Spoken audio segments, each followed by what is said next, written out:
Doctor Kishan Lal ji, Ramesh Jangra जी, उप निदेशक सतीश शर्मा जी, आदरणीय सतपाल जी, आदरणीय अमित कुमार जी, आदरणीय दीपक सैन जी, आदरणीय विजय कुमार जी, आदरणीय सतबीर लाहौर जी, आदरणीय रघुचा नालिया जी, आदरणीय तरुण लोड जी और पूजा के योग बैठे हुए भी हैं।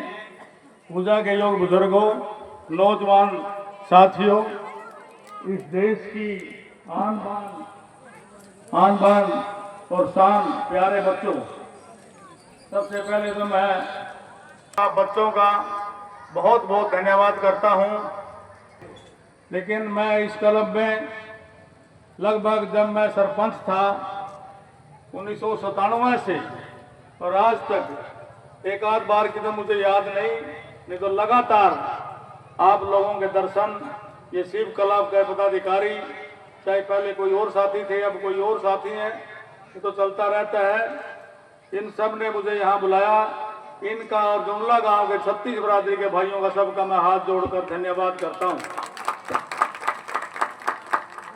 साथियों, आप सबको पता है कि रामायण बहुत प्राचीन काल से चली आ रही है।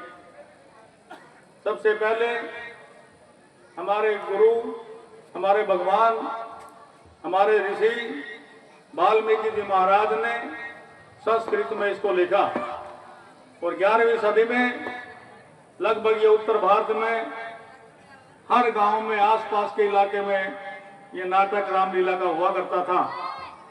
उसके बाद इसका जो ट्रांसलेट की वो हिंदी में सारा होता था।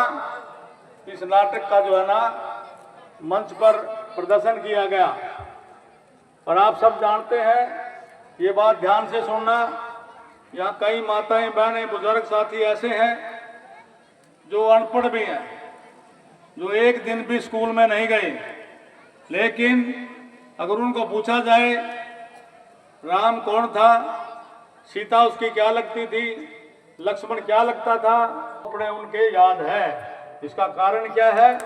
दो तरह की पढ़ाई है, दो तरह की पढ़ाई होती है। एक तो किताबों से, अगर किताबों में आजकल के बच्चे जो एमए, डबल एमए हैं, उनको भी दी जाए तो वो किताबों का अध्ययन नहीं कर सकते, क्योंकि आज के ज़माने में कंपटीशन का ज़माना है। वो जो स्कूल में लगी हुई किताबें हैं उनको पढ़ते हैं। और एक होती है प्रैक्टिकल। प्रैक्टिकल होता है, जैसे ये नाटक, हमेशा से हमारे ऋषि मुनियों ने ये सोचा कि कहीं रामायण का इतनी अच्छी शिक्षा का लोप ना हो जाए। तरह तरह के राज आए, अंग्रेजों के राज आए, मुगलों के आए और बहुत देश पे चढ़ाई हुई भारतवर्ष पर कई बार, लेकिन ये रामलीला लुप्त नहीं हो सकी। इसका कारण क्या है? जो हमारे साथी ये खड़े हुए हैं सभी, जो अपना अपना जो है नाटक, अपना अपना जो कद, अपना अपना जो निभा रहे हैं, ये है। और सबसे ज्यादा आप लोग हैं, क्योंकि आप सुनने के लिए आए हैं। इन सब को भी मैं बधाई देता हूं। और जुंडला गांव में ये खास बात है कि 36 बरादरी के भाई बिल्कुल एक हैं, चाहे वो भंडारे की बात हो, चाहे वो किसी महापुरुष के जन्मदिन की बात हो, चाहे वो रामलीला की बात हो। बड़ा सुंदर लगता है। ये सभी 36 बरादरी के अलग अलग भाई, एक अच्छी माला लगती है, एक अच्छा बढ़िया जो है ना इसका मैसेज आता है भाईचारे का। तो मेरा कहने का मतलब ये है कि ये चीज़ हमें याद है, इससे हमें शिक्षा भी मिलती है रामायण से। आप सबको पता है कि रावण ने इतना विद्वान था, चारों शास्त्रों का, सभी वेदों का, और भगवान शिव जी की उससे बढ़कर पूजा नहीं की। और उसके जो है ना बड़ी सोने की लंका थी, सारी चीज़ें उसके बस में थी, लेकिन एक उसने बुरा काम किया, उससे जो है आज तक उनका पुतला फूंका जाता है। यानी इससे ये शिक्षा मिलती है भाई, गीता में भी यही ज्ञान है, रामायण में भी यही ज्ञान है।